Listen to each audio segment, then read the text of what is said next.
জিবরিল বলবে এইখানে উম্মত মা সাক্কাল আরদা আহাদ, জমিন এখন পর্যন্ত কেউ ফাড়ে নাই, আপনার আগে কেউ উঠে নাই, উম্মত উঠবে, আপনি এত চিন্তিত হয়েন না।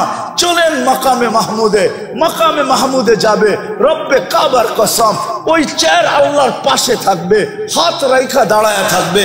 আল্লাহ বলবে বন্ধু বসেন, বলবে বসবো না। বলছে এটার মালিক আপনি। কোরআন বলে ফাতাহাজ্জাত বিহি নাফিলাতাল লাক আসা আইয়াব আসাকা রাব্বুকা মাকামান মাহমুদা। আমরা নামাজের আযানের পরে দোয়া পর্যন্ত পড়ি, আল্লাহুম্মা রব্বা হাযিহিদ দাওয়াতিত তাম্মা ওয়াস সালাতিল কাইমা আতি মুহাম্মাদানিল ওয়াসিলাতা ওয়াল ফাজিলা ওয়াদ দারাজাতার রাফিয়া ওয়া বাসহু মাকামান মাহমুদা। ওই চেয়ার আল্লাহর পাশে। কোন আল্লাহ? আমাদের মতো? কোন আল্লাহ? যার হাতে সবকিছু। পালতেছেন বিদায় লালিত হইতেছি, পালিত হইতেছি। ডেলি 24 ঘন্টায় 550 লিটার অক্সিজেন দেন, 1,60,000 শ্বাস প্রশ্বাস নিতে দেন। আমার কথা মানেন, শ্বাস ছাড়েন তো আপনি জানেন না কোথায় কখন ছাড়তেছেন, আপনি জানেন না কখন নিতেছেন, কিন্তু কন্ট্রোল রুমের সাথে যোগাযোগ আছে। ফেরেশতা যখন ছাড়েন তখন জিজ্ঞাসা করে আমসিক, আল্লাহ বন্ধ করে দিব না ওপেন রাখবো? আল্লাহ 1,65,000 বার মেসেজ থ্রো করেন, উতরুক আলী আবদি আজাল, ছাড়া দে, খোলা রাখ, সীমা রেখা দেওয়া আছে। যেদিন সীমা রেখা আসবে তোকে মেসেজ দিব, ছাড়বে তো টানতে দিবি না, টানবে তো ছাড়তে দিবি। ডেলি 36 বার কিডনিকে ডায়ালিসিস করেন। দুনিয়ার বিজ্ঞান বিজ্ঞান বিজ্ঞান 24 ঘন্টায় 6 বার ডায়ালিসিস করার ক্ষমতা রাখে না। 24 ঘন্টায় পুরা সপ্তাহে একবার, ডেলি একবার ডায়ালিসিস করার ক্ষমতা রাখে না। আল্লাহ 24 ঘন্টায় 36 বার আমাদের ডায়ালিসিস করেন, 36 বার। যুবক, তুমি যৌবনের তরঙ্গে চলো, আমি তোমার পাও ধরবো না তো ধরবো কার পাও? আমি তো এই জন্যই তোমার পাও ধরি যে রব 36 বার ডায়ালিসিস করেন। এক ডায়ালিসিসে যদি 3,000 টাকা হয় তো 36 ডায়ালিসিসে কত টাকা হয়? একবার ডায়ালিসিস করতে 4 ঘন্টা লাগে দুনিয়াতে, 36 বার করলে কত ঘন্টা লাগতো? আল্লাহ কুদরত দিয়া করেন 36 বার ডায়ালিসিস, কিচ্ছু বলে না। হায় হায় হায়। তো যেটা বুঝাইতেছিলাম, নবীজি কিয়ামতের দিন উঠেই বলবে উম্মত কোথায়? হাউজে যাবেন, মাকামে মাহমুদে দাঁড়ায় থাকবেন, বসবেন না। আল্লাহ বলবেন বসেন। বলছে আমাকে বসায় কি করতে চান? আমি বসলে পিপাসিত উম্মতকে পানিকে পান করাবে। আমি বসে থাকলে মিজানের কাছে যায়, মিজানের কাছে যায় কে মনিটরিং করবে, কে দেখবে? পাল্লা সামনে ঝুঁকলো না পিছে, যদি সামনে না ঝুঁকে তো আমি সুপারিশের হাত উঠায় দিব। আপনারা বলছেন সালতুতা সাফি তু সাফা, আমি সুপারিশ করলে মঞ্জুর করবেন, আমি হাত পাতলে আপনি দিবেন, তো ওইখানে হাত উঠায় দিব। আমি বসবো না, ওইখান থেকে তৃতীয় পুলসিরাতে ছুটে যাব। যদি উম্মত পার না হইতে পারে তো দুরুদের কাঠটি মাথায় দিয়া পার করায় দিব। জীবনে যদি একবারও পড়া থাকে, ওই আদর্শবান মুহাম্মদুর রাসূলুল্লাহকে পাঠাইছেন আমরা মানুষের মতো মানুষ হওয়ার জন্য। আমি তো এই জন্যই কাঁদি, এই বড় মজমার ভিতরে একজনও পাবো না। এইখানে পাবো যুবক সারা রাত্র চুলের স্টাইল তালাশ করে গুগলের ভিতরে, যে স্টাইল ওর পছন্দ হয় ওটাকে স্ক্রিনশট দিয়ে নিয়ে নেয়, পরের দিন সকালবেলা যায় সেলুনে আর যে বলে তোমার এই দোকানের ডিজাইন চলবে না, আমি চয়েস করে স্ক্রিনশট দিয়ে ডিজাইন নিয়ে আসছি, এই ডিজাইনে আমার চুল কাটা দিবে, টাকা কত নিবে এটা প্রশ্ন না। হয় যুবক তোর পায়ে হাত রাখা বলি, তুই যদি জীবনে একদিন সেলুনে যায় বলতি যে আজকে আমার ডিজাইন না তোমার ডিজাইনও না, আজকে মুহাম্মদুর রাসূলুল্লাহর ডিজাইনে আমি চুল কাটতে চাই। যদি বলে কেন? বলে কিয়ামতের দিন যখন দেখা হবে বলতে তো পারবো সারা জীবন তো আপনার ডিজাইনে কাটতে পারি নাই, আপনার ডিজাইনে কাটতে পারি নাই। একবার আপনার ডিজাইনে চুল, যেটা এখন ইরাকের অধীনে, আগে বিক্রমপুরেরও বাদশা ছিল। বিক্রমপুর তো বিরাট বড় একটা এলাকা না, ঠিক না? মুন্সিগঞ্জের অন্তর্ভুক্ত একটা এলাকা বিক্রমপুর, কিন্তু কিন্তু বিক্রমপুরের রাজা বীর বিক্রম বিক্রমপুরের বাদশাহ ছিলেন, ছোট ছোট এরিয়ার বাদশাহ হইতো। বলখের বাদশাহ ছিলেন ইব্রাহিম ইবনে আদহাম রহমতুল্লাহ আলাইহ। রাত্রে ঘুমন্ত ছিলেন, ছাদের উপরে জানি কে জোরে জোরে হাঁটতেছিল, তার পায়ের আওয়াজে ঘুম ভেঙে গেছে। প্রহরীকে বলছে, এত জোরে ছাদে অবেলা হাঁটে তো, এই গভীর রাত্রে হাঁটে তো হাঁটে কে, নিয়ে আসো ডাইকা। তো নিয়ে আসছেন ডাইকা, জিজ্ঞেস করছে, তুমি এত রাত্রে আমার ছাদে কি করো? তুমি তো কোনো প্রহরীও না বা আমার নিকটতম কোনো ব্যক্তিও না, তোমাকে চিনিও না। তো বলতেছিল, বাদশাহ মহোদয়, উট হারায় গেছে, খুঁজতে খুঁজতে ছাদে চলে আসলাম। তো বাদশাহ বলতেছিল, মাথা নষ্ট নাকি? উট হারায় গেছে, তালাশ করবে তুমি মরুতে, না হয় জঙ্গলে, ছাদে কিসের উট? তো বলছে, বাদশাহ মহোদয়, যদি আমি পাগল হই তাহলে আপনিও তো আমার সাথেই। বলছে, আমি তোমার সাথে কি করা? বলছে, আমি যদি ছাদে উট না পাই তা আপনি রাজপ্রাসাদে বসে আল্লাহ পাবেন কি করা? এতটুক কথায় জীবন চেঞ্জ। আজকে ওলিদের প্রথম সারিতে যতজন আছে তার ভিতরে একজন বলখের বাদশাহ ইব্রাহিম ইবনে আদহাম, যার কথা পড়লে, নসিহত শুনলে পাথরের মতো দিল গলা যেতে থাকে। তো কথা অল্প হোক, এটা আমি অল্প বলবো, তারপরে ইনশাআল্লাহ এমপি মহোদয় কিছু কথা বলবেন, তারপরেই দোয়া হয়ে যাবে।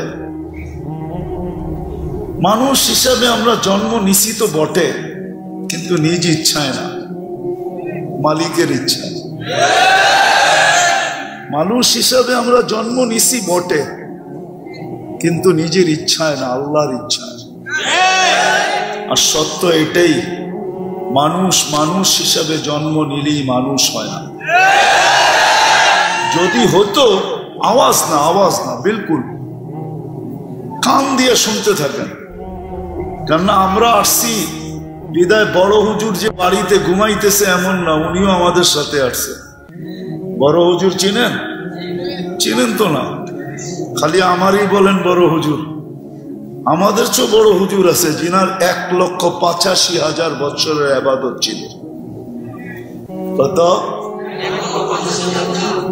প্রত্যেক আকাশে ওনাকে বিশেষ একটা নামে ডাকা হতো। তর্জমা আমি করবো না, শুধু শোনায় দিয়ে চলে যাব। প্রথম আকাশে বলা হতো ওনাকে আবেদ, জাহেদ, আরেফ, তকি, ওয়ালি, খাজেন, আজাজিল। সপ্তম আকাশে ওনাকে আজাজিল নামে ডাকা হতো। আমাদের এই মাদ্রাসায় পড়ানো হয় একটা কিতাব কারিমা, শেখ সাদি রহমতুল্লাহ আলাইহ, ফার্সিতে কবিতা। উনি সপ্তম আকাশের উপাধি নিয়ে কবিতা লেখছেন, তাকাব্বর আজাজিল রাখারে কার। এত বড় উপাধির ব্যক্তিত্বকে শুধু অহংকার ধ্বংস করে দিয়েছে। তাকাব্বর আজাজিল রাখারে কার, বসন্তানে লানত গিরিফতারে কার। সপ্তম আকাশের উপাধি নিয়ে কবিতা লেখছেন। অফিল আরশি মকতুবুন ইবলিস। উনি আমাদের সাথে আসছে, ওনার মিশনই হলো আমাদেরকে পথভ্রষ্ট করা, সত্যের থেকে সরায়া দেওয়া। বিদায় ওনার 24 ঘন্টা আমরা ঘুমাই, উনি ঘুমান না, আমরা খাই, উনি খান না, আমরা ক্লান্ত হই, ওয়ালাহু কারিন, আমার সঙ্গে যে আছে সে ক্লান্ত হয় না। আমি যত বড়, আমার সঙ্গেরটাও অত বড়। আমার সাথে যেটা আছে ওইটাও 100 দেশ ঘুরেই আমার সাথে আসছে। আমার সাথে যেটা আছে ওটাও মুফতি। এই জন্য বলতেছিলাম মেরে দোস্ত, মানুষ হিসেবে জন্ম নিলে মানুষ হয় না। যদিও আল্লাহ সদিচ্ছায় মানুষ হিসাবে জন্ম দেন, কিন্তু মানুষ হিসাবে জন্ম নিলেই মানুষ হয় না। যদি হতো তাহলে যেই মানুষকে আল্লাহ কুদরতি হাতে অস্তিত্ব দিলেন, এক ফোঁটা পানির থেকে এত ভালোবাসা দিলেন, সমগ্র সৃষ্টিকে যেই মানুষের জন্য আল্লাহ বিসর্জন দিলেন। রব্বে কাবার কসম, একজন মানুষ যখন সুবহানাল্লাহ বলে, এটার বিনিময়ে সে যা পায়, সমগ্র সৃষ্টি তার সারা জীবন আল্লাহর গুণগান গাক না, তাতে কি আসে যায়? এক সাররা পরিমাণ বিনিময় পাবে না। জিবরিল জান্নাতে যাবে না, মিকাইল জান্নাতে যাবে না, ইসরাফিল জান্নাতে যাবে না, আরশ বহনকারী ফেরেশতা জান্নাতে যাবে না, কোন ফেরেশতাই জান্নাতে যাবে না। তাদের কোনো বিনিময় নাই। আজকেও সেবা করতেছে, কালকেও সেবাই করবে। এই জন্য বুঝাইতেছিলাম, যেই মানুষটাকে আল্লাহ নিজের কুদরতি হাতে তৈরি করলেন, সৃষ্টির ভিতরে শ্রেষ্ঠত্বের মুকুট দিলেন। ওয়ালাকাদ কাররামনা বনি আদম, আরো কি কি দিলেন গণানোর সময় নাই। ওই মানুষটাকে কোনোদিন আল্লাহ জানোয়ার বলতেন না। উলাইকা কাল আনআম বাল হুম আদাল, এর চেয়ে নিকৃষ্ট কোনোদিন ঘোষিত করতেন না। তাহলে বোঝা গেল মানুষ জন্ম মানুষ হিসাবে নিলেই মানুষ হয় না। অস্তিত্ব যদিও আল্লাহ মানুষ হিসাবে দিছেন, মানুষ নিজেকে মানুষের মতো মানুষ বানাইতে হয়, এটাই আল্লাহর দাবি। তোমাকে আমি মানুষ হিসাবে নিজ ইচ্ছায় অস্তিত্ব দিছি, তুমি তোমাকে মানুষের মতো মানুষ বানায়া আমার কাছে আসো, এটাই আল্লাহর দাবি। আল্লাহর দাবি পূরণ করা যেতে হবে। আল্লাহর দাবি পূরণ করা যে যাবে, আল্লাহর দাবি পূরণ করা যে যাবে, মানুষের মতো মানুষ হয়ে যে যাবে, দুনিয়ার অবস্থান আল্লাহ কারো দেখবে না। রব্বে কাবার কসম, দুনিয়ার অবস্থান যদি আল্লাহ দেখতেন, তাহলে বেলালের বাড়ি দেখা এখনো চোখে পানি আসতো না। প্রতিদিন হাজার হাজার মানুষ চায়। আমি 6 বার গেছি ইথিওপিয়া, 6 বার একবারও এমনও যায় নাই ইচ্ছা করছি আজকে কাঁদবো না, কিন্তু এখানে দাঁড়াইতে দেরি, চোখ যেন আমার অগোছরে কখন কাঁদতে ছিল আমিও জানি না। বেলালের বাড়ি দেখা কেউ চোখের পানি ঝরাইতো না, রাবেয়ার বাড়ি দেখা কেউ বিলাপ করতো না। আমি 6 বার রাবেয়ার বাড়ি দেখছি। ফেরাউনের কৃতদাসীর কবর দেখা কেউ চোখের পানি ঝরাইতো না। মানুষ হিসাবে জন্ম নিলি মানুষ মানুষ হয় না। 2500-এর মানুষ একটু ভালো মতে বোঝেন, থাকার সুযোগ এখানে নাই, কেউ থাকবো না। দুনিয়ার অবস্থান কবরে চলবে না। যদি চলতো, হায় হায় কত চিঠি না কবরে কাফনের ভিতরে যাইতো। কোন চিঠি আজ পর্যন্ত কবরে যায় নাই, কেউ দেয় নাই, কোনো আইডি দেয় নাই, কোনো পরিচয় দেয় নাই। ওইখানে কোনো পরিচয় চলবে না। হ্যাঁ, মানুষের মতো মানুষ যে হয়ে গেল, রব্বে কাবার কসম।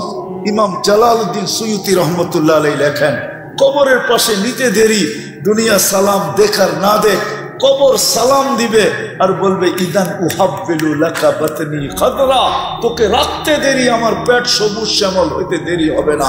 ওয়াসাদু ইউহাব্বিলু জিসমাকা নূরা, তো শরীর নূরানি হইতে দেরি হবে না। ওয়াসাদ রূহুকা ইলাল্লাহ, তো রূহ আল্লাহর সান্নিধ্যে যাইতে দেরি হবে না। তাসুরুহু গুদুওয়া ওয়া আশিয়া, তুই সকালে আল্লাহকে দেখবি, মজা শেষ না হইতে না হইতে আবার বিকালে দেখবি, বিকালের মজা শেষ না হইতে না হইতে আবার সকালে দেখবি। সত্য এটাই। 60-70 বছরের জীবন। মানুষ হিসাবে অস্তিত্ব দিছেন নিজের ইচ্ছায়। মুসলমানের ঘরে অস্তিত্ব দিছেন নিজের ইচ্ছায়। মুসলমান হইলেই যদি মানুষ মুসলমান হইতো, তাহলে কোরআনে এই চিৎকার কোনোদিন আসতো না, ওয়ালা তামুতুন্না ইল্লা ওয়া আনতুম মুসলিমুন। জন্ম নেওয়া এক জিনিস, আর নিজেকে মুসলমান হিসাবে কইরা তোলা আরেক জিনিস। নাহলে আল্লাহ চিৎকার দিতেন না, কোরআন চিৎকার দিতেন না, আল্লাহর বাণী কোনোদিন চিৎকার দিত না। এটা চিৎকার, ওয়ালা তামুতুন্না ইল্লা ওয়া আনতুম মুসলিমুন। উম্মতে মুহাম্মাদি হইলেই উম্মতে মুহাম্মাদি হয় না। যদি হইতো তাহলে আল্লাহর রাসূল চিৎকার দিতেন না, কুল্লু উম্মতি ইয়াদখুলুনাল জান্নাহ ইল্লা মান আবা, আমার প্রত্যেক উম্মত জান্নাতে যাবে, কিন্তু যারা আমাকে অস্বীকার করলো। জিজ্ঞাসা করছেন, কে আপনাকে অস্বীকার করলো? মান আতাআনি দাখালাল জান্নাহ, যে আমার অনুসরণ অনুকরণ করবে সে জান্নাতে যাবে, আর যে অনুসরণ অনুকরণ করলো না ফাকাত মেরে আজিজো, সত্য এটাই। দুনিয়ায় কবর তো কম দেখি নাই, যতগুলা নবীর কবর দুনিয়াতে চিহ্নিত আছে, আলহামদুলিল্লাহ আমার এই দুই চোখ সব দেখা গেছে। ১৬ লক্ষ সাহাবার ভিতর থেকে হাতের করে গণলে হয়তো ২-১ হাজার দেখি নাই, বাকি সব তো আল্লাহ আমাকে চোখে দেখায় দিয়েছে। কোরআনে যত জাতির কথা লেখা আছে, যত ঐতিহাসিক জায়গার কথা লেখা আছে, কম তো দেখি নাই, হাতের করে গুনতে হবে কোনটা দেখি নাই, বাকি তো সব আল্লাহ দেখায় দিয়েছে। আমি তো চোখে দেখা বলতেছি আপনাদেরকে, কিতাব পড়া না। এই জন্য আমার এখানে ব্যথা বেশি। আমি কথা বলতে চাই ব্যথা নিয়ে। আমার জাতি যেন কিয়ামতের দিন আমার গলায় ফান্দা না দিতে পারে, রশি না দিতে পারে। এই জন্য আমি ফিরা বেড়াই, ঘুরা বেড়াই, নাইলে এটা আমার পেশা না। আমার জাতি যেন কিয়ামতের দিন আমাকে দাঁড় না করায় দিতে পারে যে উন্নত বিশ্ব ছাড়লা না, 7 মহাদেশ ঘুরা বেড়াইলা, আফ্রিকার জঙ্গল চৈসা বেড়াইলা, হায় হায় সাহারা মরুভূমি চষলা, তুমি তো আমাদের দুয়ারে এসে আমাদেরকে বুঝাইলা না। এই জন্য পায়ে ধরি, হাতে ধরি, যুবকদের পায়ে ধরি, এই জন্য, নাইলে কোনো দরকার ছিল না। মানুষ খায় তো খায় কতটুকু, পড়ে তো পড়ে কতটুকু, দুনিয়া কতটুকু ব্যবহার করে। সত্য তো এটাই, যতটুকু কামায় অতটুকু খাওয়া যায় না। 2 জন ব্যক্তিত্ব আছে, ওনাদেরকে আমি প্রশ্ন করি, যতটুকু কামায় অতটুকু কি খাওয়া যায়? যতটুকু কামায় অতটুকু কি পড়া যায়? মানুষ যতটুকু জমা করে অতটুকু কি ভোগ করার সুযোগ পায়? কোনোদিন না। সত্য তো এটাই। মানুষ হিসাবে জন্ম নিলেই হবে না, মুসলমানের ঘরে অস্তিত্ব নিলেই হবে না, মুহাম্মদুর রাসূলুল্লাহর উম্মত হইলেই হবে না। যদিও ওই উম্মতের বড় দাম, এই উম্মতের বড় বড় দাম। আমরা জানি না আমাদের দাম কত। শুনেন, এতটুক শুধু শুনায়া দিতেছি, এই উম্মতকে আল্লাহ কিয়ামতের দিন মাঠে দাঁড় করাবে না। এই উম্মতকে কিয়ামতের দিন আল্লাহ আল্লাহর পাশে স্টেজে দাঁড় করাবে। এই উম্মতকে ভরা ময়দানে আল্লাহ লজ্জিত করবে না। আমাদের নবীজি বলবে, আল্লাহ আমার উম্মতের হিসাব কোথায় নেবেন? আল্লাহ হাসবে আর বলবে, সবার যেমন তেমন। আমাদের নবীজি বলবে, আল্লাহ তাইলে তো আমার সমস্ত উম্মত আমার উম্মতের ভুল ত্রুটি জেনে ফেলবে। আপনার সাথে না আমার অঙ্গীকার, লা ইউখজিকা ফি উম্মতিক, আমার উম্মতের ব্যাপারে আপনি লজ্জিত করবেন না। আমার উম্মতের ভুল ত্রুটি জেনে ফেলবে, আমার মাথা নুয়া যাবে, আমি লজ্জিত হয়ে যাব। আপনার অঙ্গীকার কোথায় থাকবে? তো আল্লাহ বলবে, বন্ধু আপনি বলেন হিসাব কিভাবে নিব? তো আল্লাহ আমাদের নবীজি বলবেন, আমাকে নিতে দেন। আল্লাহ হাসবে আর বলবে, বন্ধু উম্মতের আমলনামা যখন আপনি দেখবেন তো লজ্জায় আপনার মাথাও নত হয়ে যাবে। তখন কি আপনি লজ্জিত হবেন না? বলছে স্বাভাবিক। বলে তাইলে তো আমার অঙ্গীকার ঠিক থাকবে না। বিদায় বন্ধু, আমি সিদ্ধান্ত নিছি পর্দার ভিতরে আপনার উম্মতের হিসাব কিতাব নিব। পর্দার ভিতরে কাউকে জানতে দিব না, আপনাকেও জানতে দিব না। বিদায় মানুষ হিসাবে অস্তিত্ব নিলেই মানুষ হয় না, নিজেকে গড়তে হয়।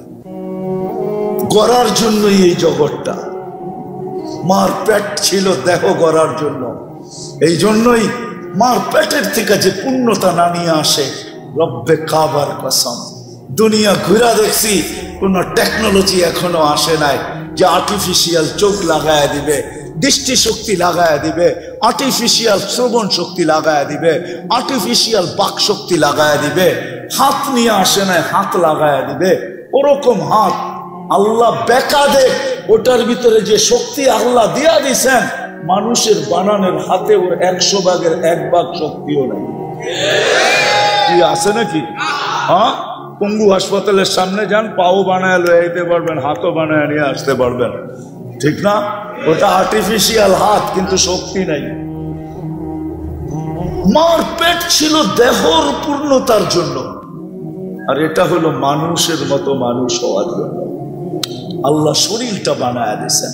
আসেন আজকে অঙ্গীকার করি যে না, মানুষের মতো মানুষ হইয়া, মুসলমানের মতো মুসলমান হইয়া, আল্লাহ রসুলের উম্মতের মতো উম্মত হইয়া দুনিয়ার থেকে যাব।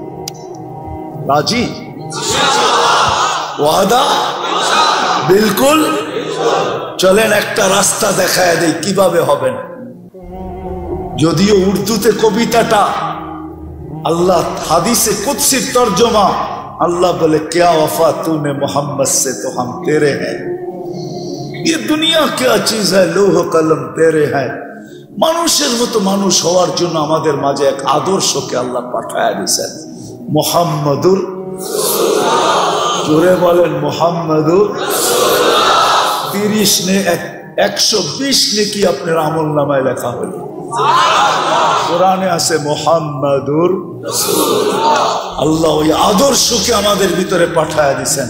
সৃষ্টির সর্দার মানুষের জীবনী তো জন্ম থেকে লেখা শুরু হয়, মৃত্যুতে যে শেষ হয়, কিন্তু আল্লাহ তার বন্ধুর জীবনী লিখতে শুরু করছেন রোজে আজল থেকে।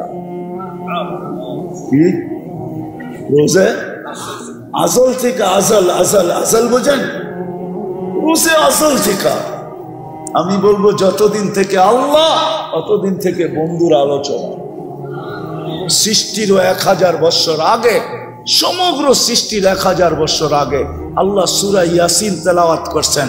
আমাদের নবীজির 10টা নাম আল্লাহ রাখছেন, একটা হলো ইয়াসিন। 10টার ভিতরে আল্লাহ ডাক দিছেন ইয়াসিন বলে, চিৎকার দিছেন ইয়াসিন, কসম খাইছেন আল কোরআনিল হাকিম। তারপরে আল্লাহ বলতেছেন কোরআন আমাকে বোঝায়। ওই সময়ও আমাদের নবীজি মনে হয় আল্লাহর সামনে বসা ছিলেন, কিন্তু কোন রূপে ছিলেন এটা নিয়ে তর্ক বিতর্ক আমার নাই। ছিলেন, নাইলে কোরআন কেন বলে ইন্নাকা? আরবি গ্রামার ওই ব্যক্তিকেই বলা চলে যে সামনে বসা উপস্থিত, নাইলে বলতে হইতো ইন্নাহু। আল্লাহ বলে ইন্নাকা লামিনাল মুরসালিন, বন্ধু আপনি নবী হিসাবে প্রেরিত, যার জীবনী, যার আলোচনা সমগ্র সৃষ্টির 1000 বছর আগের থেকে ওই আদর্শবান ব্যক্তিটাকে আমাদের ভিতরে পাঠাইছেন। আর যিনি সারাটা জীবন আমাদের জন্য চোখের পানি ঝরাইতে ঝরাইতে চলে গেছেন। জিবরিল আর মিকাইল জিজ্ঞাসা করছেন মা জালা আরাকা তাবকি, যখনই দেখি আপনি কাঁদেন কেন? বলছে যেদিন থেকে জান্নাত আর জাহান্নাম দেখা আসছি, উম্মতের জন্য চোখের পানি থামে না। উম্মতের জন্য চোখের পানি যা শুকায় নাই। 2500 মানুষ বুঝবে কি বুঝবে না আমি জানি না। যখন মালাকুল মউত কারো কাছে অনুমতি নিয়ে ঢোকেন নাই, আল্লাহ বলছে মালাকুল মউত যাও আমার বন্ধুর কাছে, প্রথমে ঘরে ঢুকার অনুমতি নিবে, অনুমতি দিলে ঢুকবে, নাইলে ঢুকবে না। ঘরে ঢুকার পরে আবার অনুমতি নিবে, বুকে হাত রাখতে বললে রাখবে, নাইলে ফিরা চলে আসবে। ঢুকছেন ঘরে অনুমতি নিয়া, বলছে বুকে হাত রাখবো, চোখে পানি ঝরতে ছিল। জিবরিল পিছে সালাম দিয়া ঢুকছেন, বলছে আতাবকি ওয়া আনতা ইলা রফিকিল আলা, এখনো আপনার চোখের পানি? এখন তো আল্লাহর সান্নিধ্যে যাবেন। উর্দু জগতে তো খুশির বন্যা চলতেছে, উর্দুর জগতে খুশির হুল্লুর হইতেছে, খুশি আর খুশি। ইয়াসিলুল হাবিব ইলাল হাবিব, বন্ধু বন্ধুর কাছে চিরদিনের জন্য চলে যাবে। আপনি এখনো কাঁদেন কেন? বলছে এক প্রশ্নের জবাব এখনো বাকি। ফামাল্লি বাদি লি উম্মতি, আমার পরে আমার উম্মতকে বুকে জড়ায় কে রাখবে, কে দেখা রাখবে? রব্বে কাবার কসম, মুহাম্মদুর রাসূলুল্লাহর সাথে যদি আল্লাহর অঙ্গীকার না হইতো যে আপনার উম্মতকে আমি সমূলে ধ্বংস করব না, তাইলে এই উম্মত 1500 বৎসর পর্যন্ত চোখে দেখত, বহুত আগে ধ্বংস হয়ে যেত, সমূলে ধ্বংস। আপনি কি মনে করেন সন্তানের হাতে বাপ টুকরা টুকরা, তারপরও জমিন থাকে দাঁড়ায় তার জায়গায়? কোরআন হাদিস কাটা দেখেন, সন্তানের হাতে বাপ টুকরা টুকরা, সন্তানের হাতে মা বাবার জান যাইতেছে।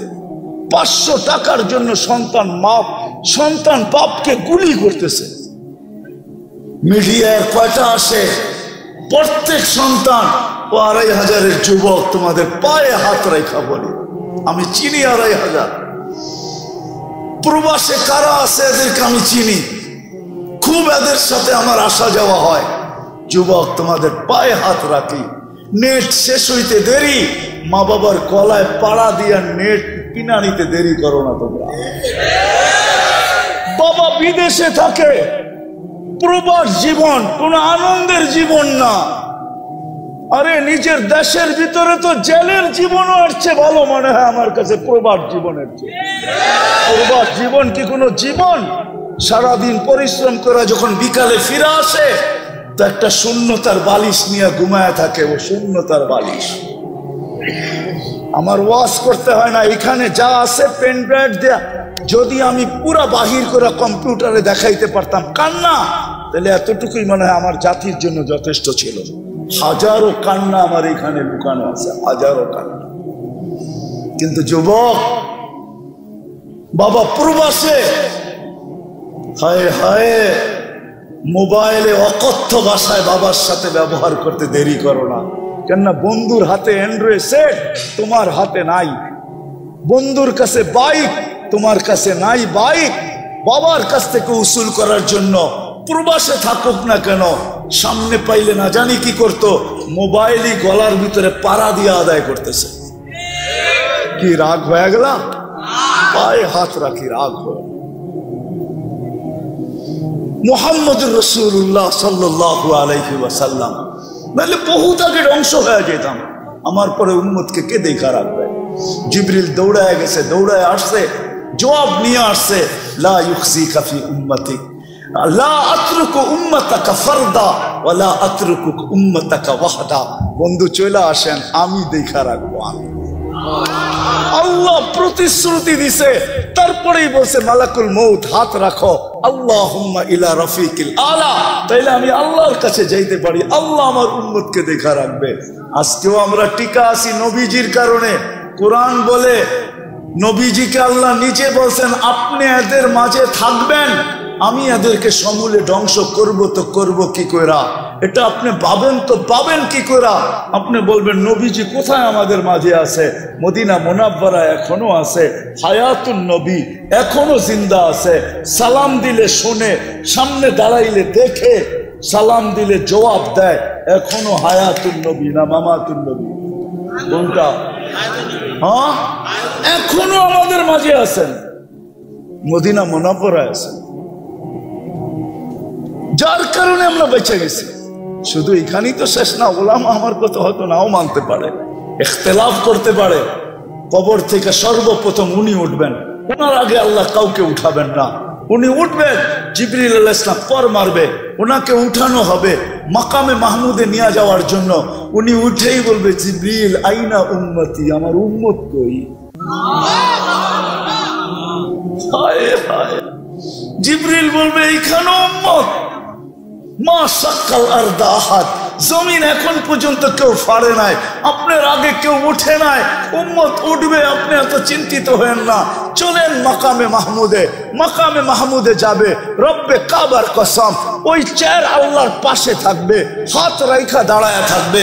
আল্লাহ বলবে, বন্ধু বসেন, বলবে বসবো না। বলছে এটার মালিক আপনি। কোরআন বলে, ফাতাহাজ্জাত বিহি নাফিলাতাল লাক আসা আইয়াব আসাকা রাব্বুকা মাকামাম মাহমুদা। আমরা নামাজের আযানের পরে দোয়া পর্যন্ত পড়ি, আল্লাহুম্মা রব্বা হাযিহি দাওয়াতি তাম্মা ওয়াস সালাতিল কাইমা আতি মুহাম্মাদানিল ওয়াসিলাতা ওয়াল ফাজিলা ওয়াদ দারাজাতার রাফিআ ওয়া বাসহু মাকামাম মাহমুদা। ওই চেয়ার আল্লাহর পাশে। কোন আল্লাহ? আমাদের মতো? কোন আল্লাহ যার হাতে সবকিছু? পালতেছেন বিদায় লালিত হইতেছি, পালিত হইতেছি। ডেলি 24 ঘন্টায় 550 লিটার অক্সিজেন দেন, 1,60,000 শ্বাস প্রশ্বাস নিতে দেন। আমার কথা মানেন, শ্বাস ছাড়েন তো আপনি জানেন না কখন ছাড়তেছেন, আপনি জানেন না কখন নিতেছেন, কিন্তু কন্ট্রোল রুমের সাথে যোগাযোগ আছে। ফেরেশতা যখন ছাড়েন তখন জিজ্ঞাসা করে আমসিক, আল্লাহ বন্ধ করে দিব না ওপেন রাখবো? আল্লাহ 1,65,000 বার মেসেজ থ্রো করেন, উতরুক আলী আবদি আজাল, ছাড়া দে, খোলা রাখ, সীমা রেখা দেওয়া আছে, যেদিন সীমা রেখা আসবে তোকে মেসেজ দিব, ছাড়বে তো টানতে দিবি না, টানবে তো ছাড়তে দিবি। ডেলি 36 বার কিডনিকে ডায়ালিসিস করেন। দুনিয়ার বিজ্ঞান বিজ্ঞান বিজ্ঞান 24 ঘন্টায় 6 বার ডায়ালিসিস করার ক্ষমতা রাখে না। 24 ঘন্টায় পুরা সপ্তাহে একবার, ডেলি একবার ডায়ালিসিস করার ক্ষমতা রাখে না। আল্লাহ 24 ঘন্টায় 36 বার আমাদের ডায়ালিসিস করেন, 36 বার। যুবক, তুমি যৌবনের তরঙ্গে চলো, আমি তোমার পাও ধরবো না তো ধরবো কার পাও? আমি তো এই জন্যই তোমার পাও ধরি যে রব 36 বার ডায়ালিসিস করেন। এক ডায়ালিসিসে যদি 3000 টাকা হয় তো 36 ডায়ালিসিসে কত টাকা হয়? একবার ডায়ালিসিস করতে 4 ঘন্টা লাগে দুনিয়াতে, 36 বার করলে কত ঘন্টা লাগতো? আল্লাহ কুদরত দিয়া করেন 36 বার ডায়ালিসিস, কিচ্ছু বলে না। হায় হায় হায়। তো যেটা বুঝাইতেছিলাম, নবীজি কিয়ামতের দিন উঠেই বলবে উম্মত কোথায়? হাউজে যাবেন, মাকামে মাহমুদে দাঁড়ায় থাকবেন, বসবেন না। আল্লাহ বলবেন বসেন। বলছে আমাকে বসায় কি করতে চান? আমি বসলে পিপাসিত উম্মতকে পানিকে পান করাবে। আমি বসে থাকলে মিজানের কাছে যায় কে মনিটরিং করবে, কে দেখবে? পাল্লা সামনে ঝুঁকলো না পিছে, যদি সামনে না ঝুঁকে তো আমি সুপারিশের হাত উঠায় দিব। আপনারা বলছেন সালতুতা সাফি তু সাফা, আমি সুপারিশ করলে মঞ্জুর করবেন, আমি হাত পাতলে আপনি দিবেন, তো ওইখানে হাত উঠায় দিব। আমি বসবো না, ওইখান থেকে তৃতীয় পুলসিরাতে ছুটা যাব। যদি উম্মত পার না হইতে পারে তো দুরুদের কাঠটি মাথায় দিয়া পার করায় দিব, জীবনে যদি একবারও পড়া থাকে। ওই আদর্শবান মুহাম্মদুর রাসূলুল্লাহকে পাঠাইছেন আমরা মানুষের মতো মানুষ হওয়ার জন্য। আমি তো এই জন্যই কাঁদি, এই বড় মজমার ভিতরে একজনও পাবো না। এইখানে পাবো যুবক সারা রাত্র চুলের স্টাইল তালাশ করে গুগলের ভিতরে, যে স্টাইল ওর পছন্দ হয় ওটাকে স্ক্রিনশট দিয়া নিয়ে নেয়, পরের দিন সকালবেলা যায় সেলুনে আর যে বলে তোমার এই দোকানের ডিজাইন চলবে না, আমি চয়েস করে স্ক্রিনশট দিয়া ডিজাইন নিয়ে আসছি, এই ডিজাইনে আমার চুল কাটা দিবে, টাকা কত নিবে এটা প্রশ্ন না। হয় যুবক, তোর পায়ে হাত রাখা বলি, তুই যদি জীবনে একদিন সেলুনে যায় বলতি যে আজকে আমার ডিজাইন না তোমার ডিজাইনও না, আজকে মুহাম্মদুর রাসূলুল্লাহর ডিজাইনে আমি চুল কাটতে চাই, যদি বলে কেন? বলে কিয়ামতের দিন যখন দেখা হবে বলতে তো পারবো সারা জীবন তো আপনার ডিজাইনে কাটতে পারি নাই, আপনার ডিজাইনে কাটতে পারি নাই, একবার আপনার ডিজাইনে চুল কাটছি, আমাকে কি দিবেন? দেন না। এই জন্য তো আমি পায়ে ধরি। আসে মানুষ হিসাবে মানুষ জন্ম নিলেই মানুষ হয় না, নিজেকে মানুষের মতো মানুষ বানাইতে হয়। কিন্তু আমি মানুষের মতো মানুষ বানাবো কিভাবে? মডেল কোথায়? মডেল কোথায়? আদর্শ কোথায়? নমুনা কোথায়?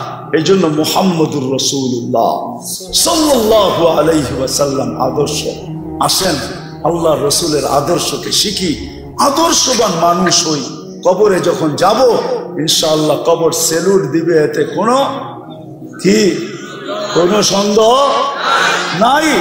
এই জন্য শিখবেন।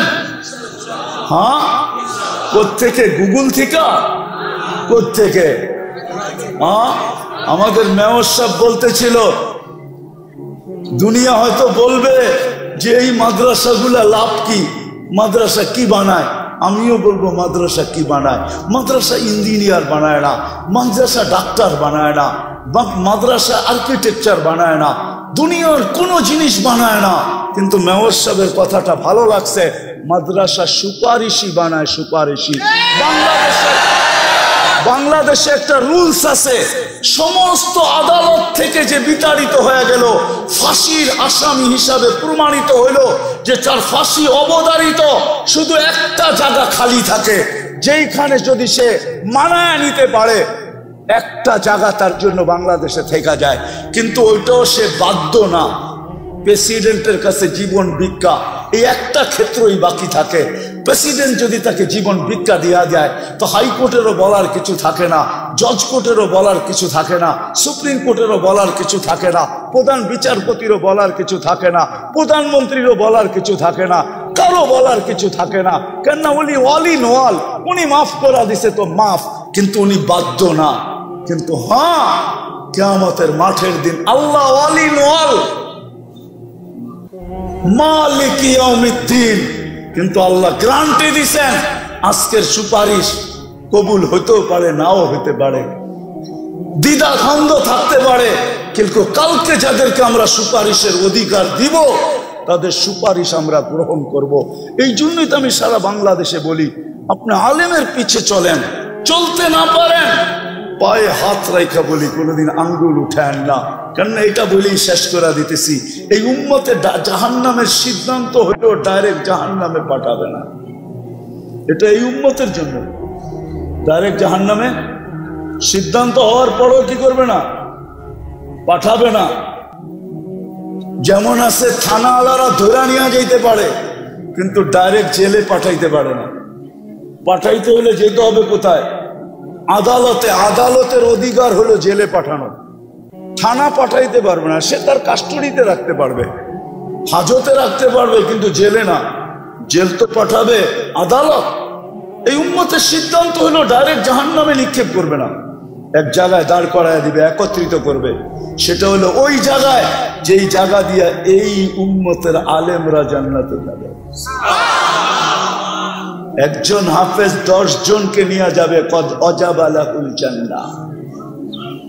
একটু আগে বলছিলাম না, মনে হয় বলি না, একজন হাফেজকে প্রটোকল দিবে 490 কোটি ফেরেশতা, গার্ড অব অনার দিবে 490 কোটি ফেরেশতা। এই জন্য মেরে দোস্ত, আলেমরা যখন যাবে তা আল্লাহ বলবে যে যাকে চিনো ধরো। তো সবাই ধরবে, 2500 আল্লাহরা 2500 আল্লাহদেরকে ধরবে। কই যাও? 2500-এর ছিলাম। আল্লাহ নাকি আপনাদেরকে সুপারিশের অধিকার দিছে। তো আলেমরা বেকা হয়ে বসবে, আল্লাহ আমরা জান্নাতে যাব না। কেন? সব তো 2500-এর মানুষ, এদেরকে না নিয়ে যাই তো যাই কোথায়? তো আল্লাহর রহমতে জোশ আসবে, আল্লাহ বলবে যে যাকে চাও নিয়ে যাও। আমি তো বলি, আমার জাতি যদি আলেমদের পিছনে পড়তো তাহলে আমরা 18 কোটি, বাংলাদেশে যত হাফেজ আলেম আছে আমাদের বাগে মাত্র 70 জন করে পড়ে, 70 জন। বাকি 400-330 জন আমাদেরকে বাহির থেকে আনতে হবে কোটা পুরাণের জন্য। একজন আলেম 400 জনকে জান্নাতে নিয়ে যাবে। এই জন্য নবীর আদর্শ আলেমদের কাছ থেকে শিখবেন। পাক্কা ওয়াদা? কোনদিন আঙ্গুল উঠাবেন না তো? পাক্কা? না মানেন ওটা ভিন্ন কথা, কিন্তু আঙ্গুল উঠায়েন না। আল্লাহ আমাদেরকে আমল করার তৌফিক দান করেন। নবীর সবচেয়ে বড় আদর্শ হলো 5 ওয়াক্ত নামাজ। জমিনে পা রাখতে দেরি, মেসেজ দিতে দেরি করেন নাই। কাহিনী লম্বা হয়ে যাবে। যাওয়ার সময় চিৎকার দিতে দেরি করেন না, আসসালা আসসালা, নামাজ। ওমা মালাকাত আইমানুকুম, নামাজ।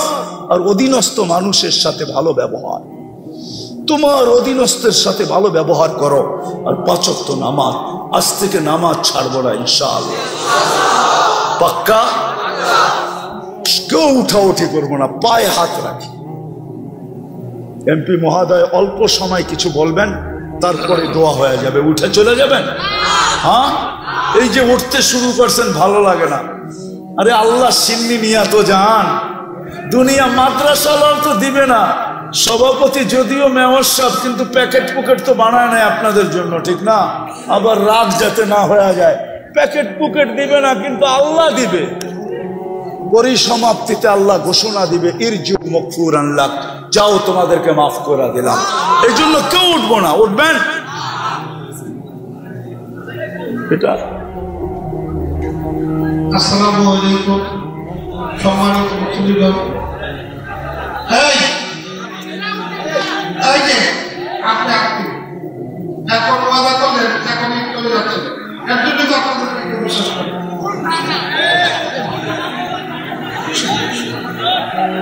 যাই বলুন,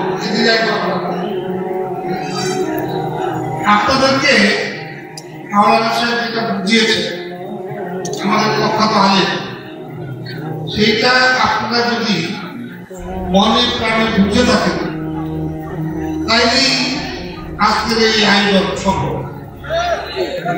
এই আয়োজন সম্ভব। মাওলানা সাহেব দোয়া করবেন কবরবাসীর জন্য।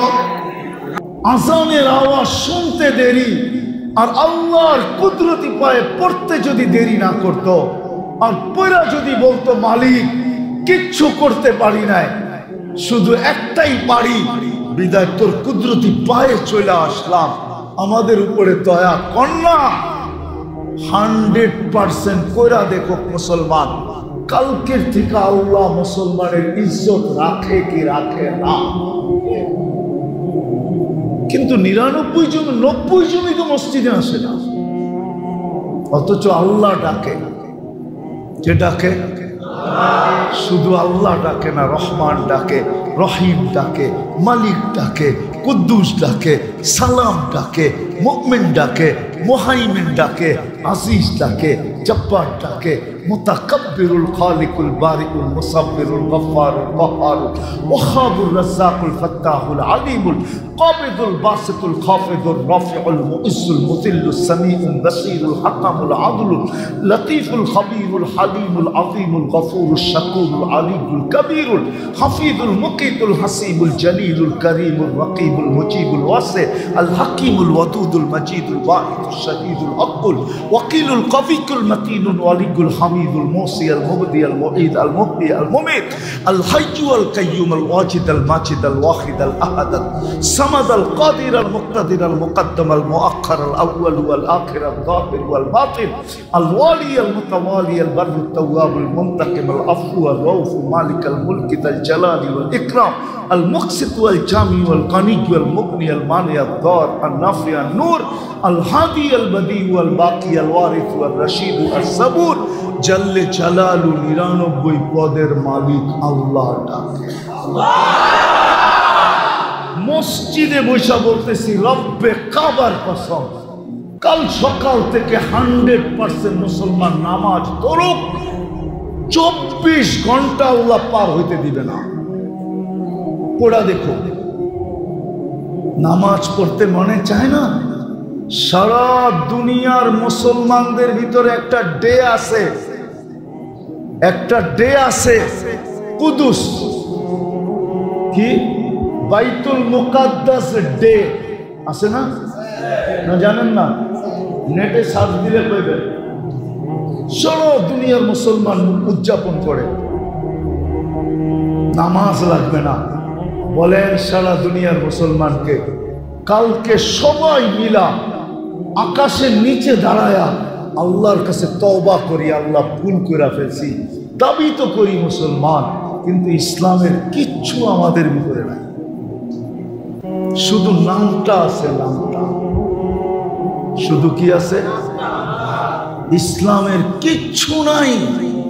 আপনি নির্যাতিত হবেন না, কে হবে? আমি আল্লাহকে প্রশ্ন করে দেখছি, তাখাইয়ুল দ্বারা, ধ্যান ধারণা দ্বারা আল্লাহ আমাকে এটাই বলে যে আমি ওদেরকে সাহায্য করব, তো করব কি করে?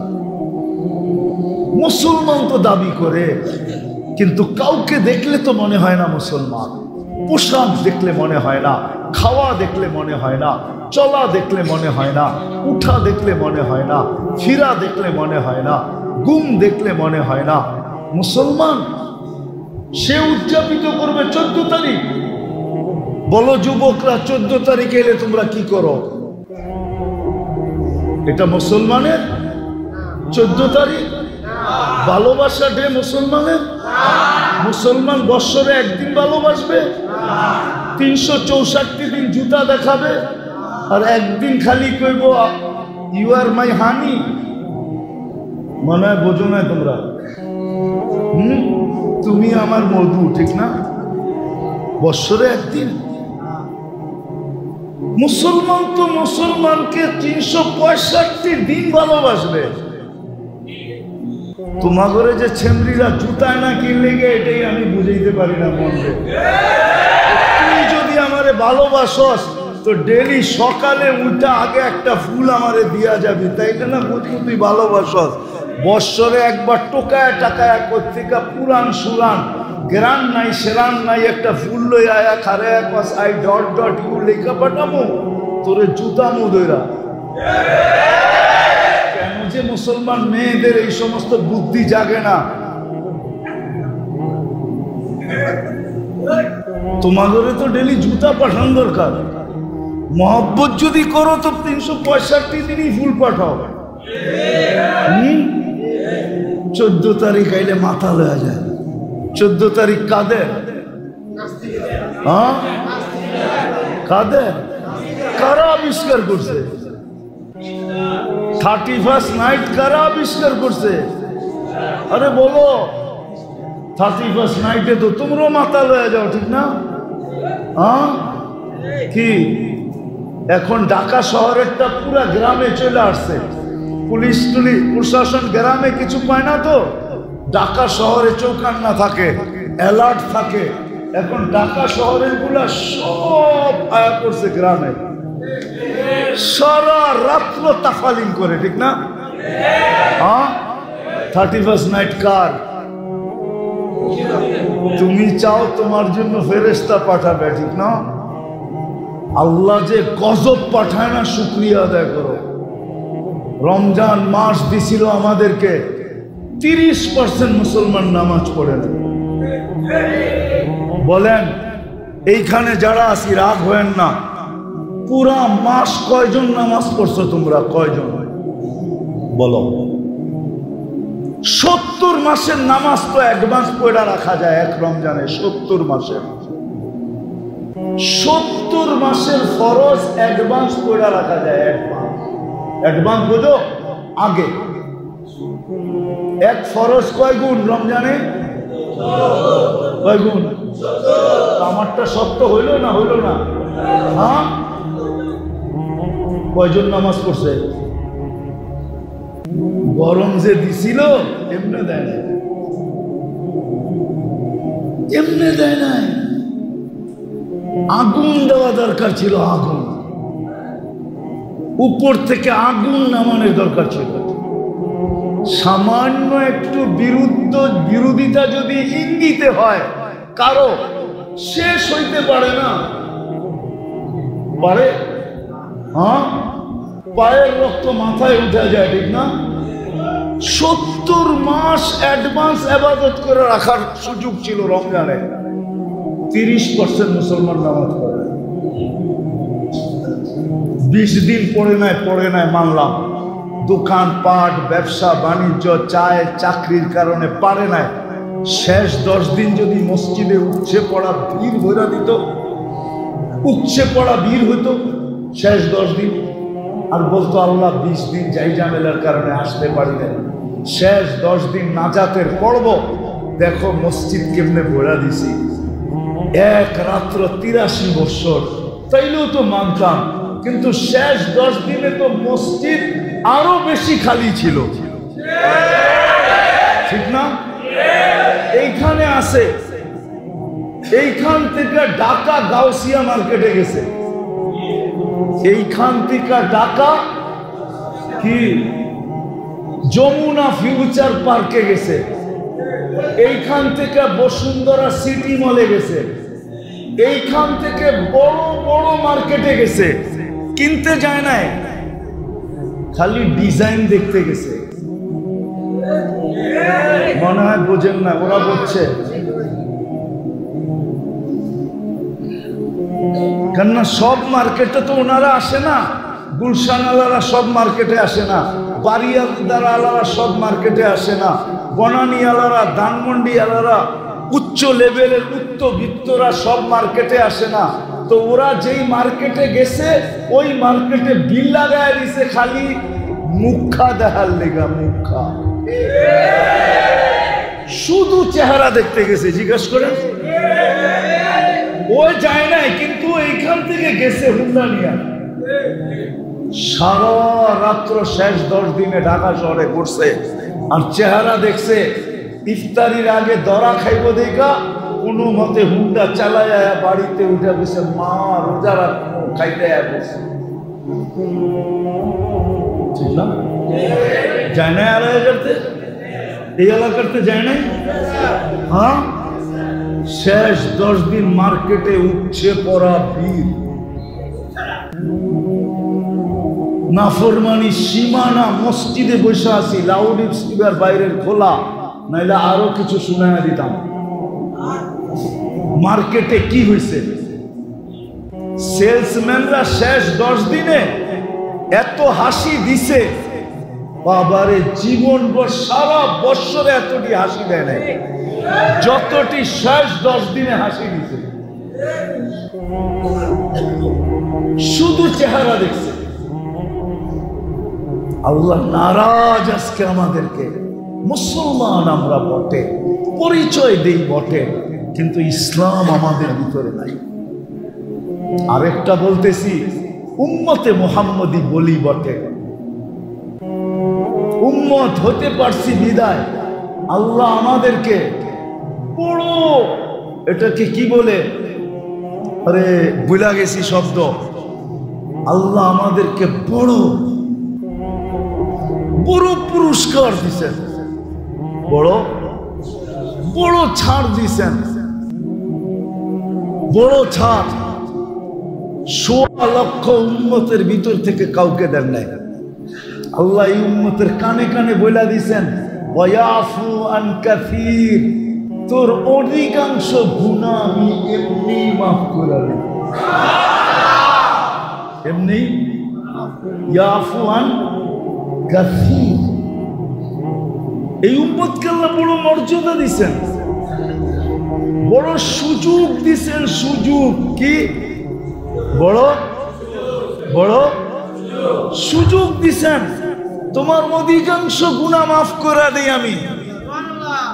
আল্লাহ বাকি যে থাইকা যায় তা আল্লাহ আরো রাস্তা বলছেন, মসজিদের দিকে হাঁটলে কিছু মাফ করে দেই, মুসাফা করলে কিছু মাফ করে দেই, উজু করলে কিছু মাফ করে দেই। এসব হাদিসের শব্দ বলতেছি আমি। মুসাফা করলে কিছু মাফ করে দেই, উজু করলে কিছু মাফ করে দেই, মসজিদের দিকে হাঁটলে কিছু মাফ করে দেই। বাইক জন্য যদি দাঁড়ায় থাকো, বাইকে মসজিদে নিয়ে যাওয়ার জন্য বাড়ির সামনে যদি কিছুক্ষণ দাঁড়ায় থাকো, তো কিছু গুনাহ মাফ করে দেই, কিছু গুনাহ। এমনকি একজন আরেকজনকে দেখা যে মুস্কি হাসি দাও, তখনও কিছু মাফ করে দেই। এক নামাজের থেকে আরেক নামাজে ঢুকলে এই সময়ও কিছু মাফ করে দিই। নামাজ পড়লে পুরাটাই মাফ করে দিই। যেই আল্লাহ আমাদেরকে রসুলের কারণে এই সুযোগগুলা দিলেন, কোন উম্মতকে দেন নাই। কোন উম্মতকে, কোন উম্মতকে, কোন উম্মতকে কসম খোদার দেয় নাই। আমাদের সুযোগ সুবিধা দেখা নবীরা পর্যন্ত বলছে, আল্লাহ নবী হওয়ার দরকার নাই, উম্মত বানায় দেন। এত সুযোগ সুবিধা তো আপনি আমার উম্মতকে দেন নাই, কাউকে দেন নাই। এত সুযোগ, এত সুবিধা, এত ফজিলত, এত মর্যাদা। মুসা আলাইহিস সালাম বলছে আমাকে নবী বানায় দেন।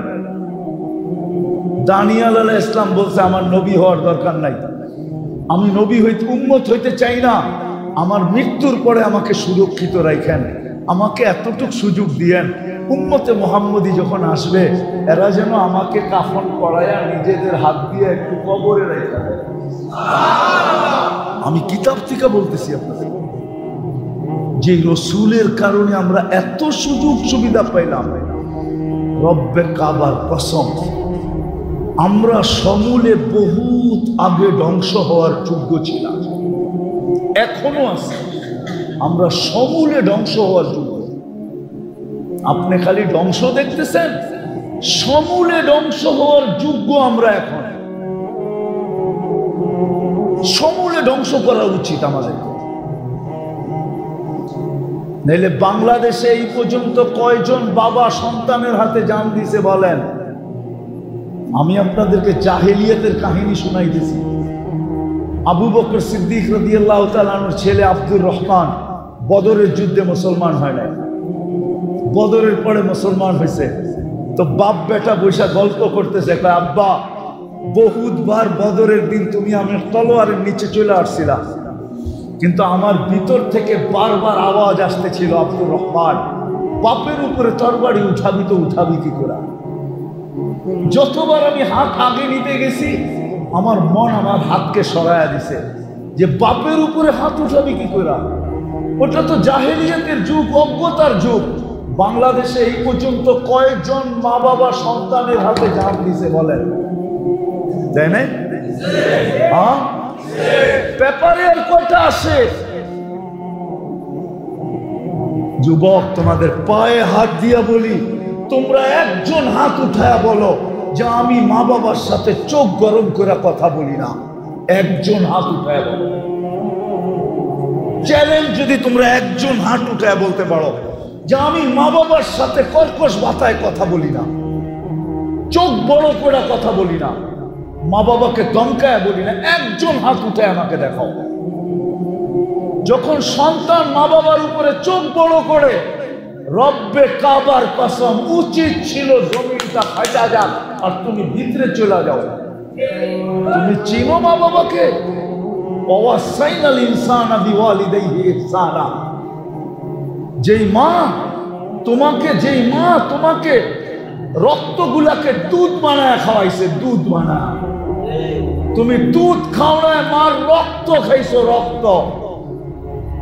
যতদিন পর্যন্ত মা বাচ্চাকে দুধ খাওয়া হিমোগ্লোবিন বাড়ে না, ডাক্তার থাকলে আমার কাছে আসো, যতদিন দুধ খাওয়ায় ততদিন হিমোগ্লোবিন বাড়ে না। হিমোগ্লোবিন রক্তের কারণে বাড়ে, কেননা বাচ্চা খায়া ফেলে, কোত্থেকে বাড়বে?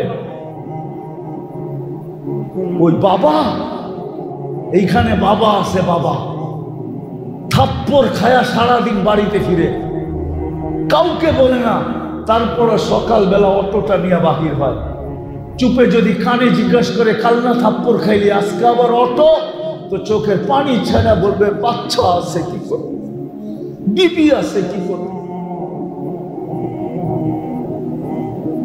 বাচ্চা আছে কি করব, বিবি আছে কি করব। তুমি জানো না তোমার বাবা তোমাকে কি কষ্ট সহ্য করে পালছে? একজনও তো তোমরা হাত উঠাইতে পারলা না।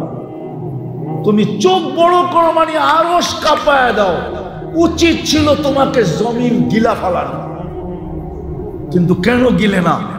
মুহাম্মদুর রাসূলুল্লাহ সাল্লাল্লাহু আলাইহি ওয়াসাল্লাম দোয়া করে বলছিল, আল্লাহ আমার উম্মতকে সমূলে ধ্বংস করেন না।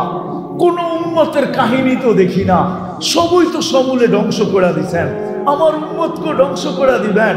তা আল্লাহ বলছে, বন্ধু আপনার উম্মতকে করব না, আমি অঙ্গীকার করতেছি, যা খুশি তা করুক, আমি সমূলে ধ্বংস করব না। এই জন্য তুমি বেঁচে আসো। যে রসুলের কারণে এত বড় মর্যাদা পাইলাম, যে রসুলের কারণে এত বড় সুযোগ পাইলাম, যে রসুলের কারণে এত বেশি স্যাক্রিফাইস পাইলাম, যে রসুলের কারণে এত কিছু পাইলাম, আমরা উম্মত দাবি করি, ওই রসুলের আদর্শ কতটুকু মানে? বলো বলো, ওই রসুল তো শুধু কাঁদে নাই, দুনিয়াতে থাকতে কাঁদে নাই, দুনিয়ার থেকে যাওয়ার সময় কাঁদতে ছিল, এখনো কবরে কাঁদতেছে, এখনো কবরে কাঁদে, এখনো রব্বে কাবার কসম, এখনো কবরে কাঁদে। এখন আবুল সামরকান্দি লেখছেন, কবর থেকে উঠবে কাঁদতে কাঁদতে। কোন আলেমের তাহকিক করতে হলে আবুল সামরকান্দির কিতাব পড়ো, আমি কিতাবের নাম বলবো না, পড়া দেখো। আবুল সামরকান্দি রহমতুল্লাহ আলাইহি লেখছেন, রসুল কবর থেকে উঠবে, ওহুয়া ইয়াবকি ওয়া ইয়াকুল, জিবরিল ময়দান তো খালি, উম্মত কই? কেন আল্লাহর রসুলের আগে কাউকে উঠাবে না আল্লাহ। সর্বপ্রথম রওজা থেকে উঠবে, না কোনো রসুল, না কোনো নবী, না কোনো উম্মত, আমাদের নবীজি প্রথম উঠবে। উঠেই ময়দানের দিকে দেখা চোখের পানি ছেড়া দিয়া বলবে, জিবরিল আইনা উম্মতি, আমার উম্মত কই? ময়দান তো খালি। কিয়ামতের মাঠে তোমার জন্য 3 জায়গায় ঢুকাবে। সমস্ত নবী রাসূলরা চিৎকার দিবে, আল্লাহ আমাকে বাঁচা। এমন কি কোন নবী রাসূল মার কথা বলবে না, বাবার কথা বলবে না। হাদিসে আছে মুসা আলাইহিস সালাম সুস্পষ্ট বলবে, লা আসআলুকা উম্মি ওয়ালা আসআলুকা উখতি, বোনকেও চাই না, মাকেও চাই না, আসআলুকা নফসি, আমাকে বাঁচা। ওই দিন তো তোমার আমার নবী চিৎকার দিয়া বলবে, রব্বি উম্মতি উম্মতি উম্মতি উম্মতি উম্মতি। একটাই শব্দ মুখে থাকবে, রব আমার উম্মত বাঁচা, উম্মত বাঁচা। আজকে ওই নবীর আদর্শ কতটুকু মানি বলেন? আপনি নির্যাতিত হবেন না তো কে হবে? আল্লাহ তো আমাকে এটাই বলে যে ওরা মুসলমান দাবি করে ইসলাম কতটুকু আছে জিজ্ঞাসা করো। উম্মত বলে কিন্তু আমার বন্ধুর আদর্শ কতটুকু মানে জিজ্ঞাসা কর। মাইনা দিতে বল, মানতে বল, আমি আল্লাহ চলে আসব। রাগ হয় না, আমি কারো বিরোধিতা করতেছি না। আপনারও তো ফিলিস্তিন নিয়ে চিৎকার দেন মিডিয়ায় দেখা, আমার মতো 14 বছর আগে ফিলিস্তিন আপনারা চোখে দেখেন নাই। আমি 14 বছর আগে ফিলিস্তিন দেখে আসি, 2 চোখে।